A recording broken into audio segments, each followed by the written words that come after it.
भारतीय उद्योग जगत के लिए हैं, जो भारत के आर्थिक सामर्थ्य को बुलंदी देने के लिए संकल्पित है। कल से शुरू करके आने वाले कुछ दिनों तक वित्त मंत्री जी द्वारा आपको आत्मनिर्भर भारत अभियान से प्रेरित इस आर्थिक पैकेज की विस्तार से जानकारी दी जाएगी। साथियों, आत्मनिर्भर भारत बनाने के लिए बोल्ड रिफॉर्म्स की प्रतिबद्धता के साथ अब देश का आगे बढ़ना अनिवार्य है।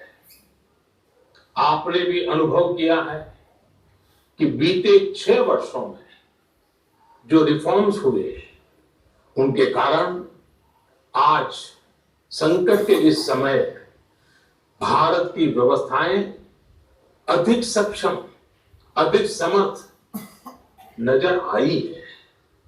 वरना कौन सोच सकता था कि भारत सरकार जो पैसे भेजेगी वो पूरा का पूरा गरीब की जेब में, किसान की जेब में पहुंच पाएगा। लेकिन ये हुआ, वो भी तब हुआ जब तमाम सरकारी दफ्तर बंद थे, ट्रांसपोर्ट के साधन बंद थे, जनधन, आधार, मोबाइल, जेम की त्रिशक्ति से जुड़ा सिर्फ एक रिफॉर्म था जिसका असर हमने अभी देखा। अब रिफॉर्म्स के उस दायरे को व्यापक करना है, नई ऊंचाई देनी। ये रिफॉर्म्स खेती से जुड़ी पूरी सप्लाई चेन में होंगे ताकि किसान भी सशक्त हो और भविष्य में कोरोना जैसी किसी दूसरे संकट में कृषि पर कम से कम असर हो।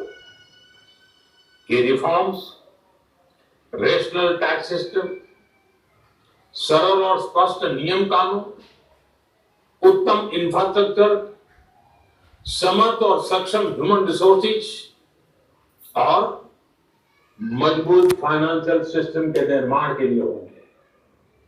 ये रिफॉर्म्स बिजनेस को प्रोत्साहित करेंगे, निवेश को आकर्षित करेंगे और मेक इन इंडिया के हमारे संकल्प को सशक्त करेंगे। साथियों, आत्मनिर्भरता, आत्मबल और आत्मविश्वास से ही संभव है।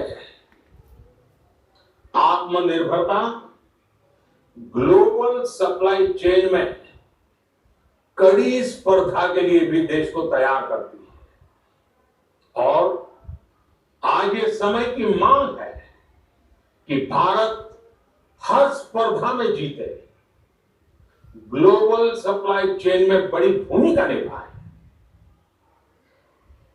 इसे समझते हुए आर्थिक पैकेज में अनेक प्रावधान किए गए हैं। इससे हमारे सभी सेक्टर्स की एफिशिएंसी बढ़ेगी और क्वालिटी भी सुनिश्चित होगी। साथियों, ये संकट इतना बड़ा है कि बड़ी से बड़ी व्यवस्थाएं हिल गई हैं। लेकिन इन्हीं परिस्थितियों में हमने,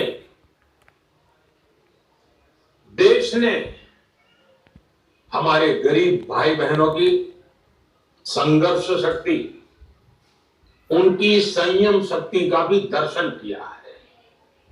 खासकर हमारे जो रेहड़ी वाले भाई बहन हैं, ठेला लगाने वाले हैं, पटरी पर सामान बेचने वाले हैं, जो हमारे श्रमिक साथी हैं, जो घरों में काम करने वाले भाई बहन हैं, उन्होंने इस दौरान बहुत कष्ट झेले हैं, तपस्या की है, त्याग किया है।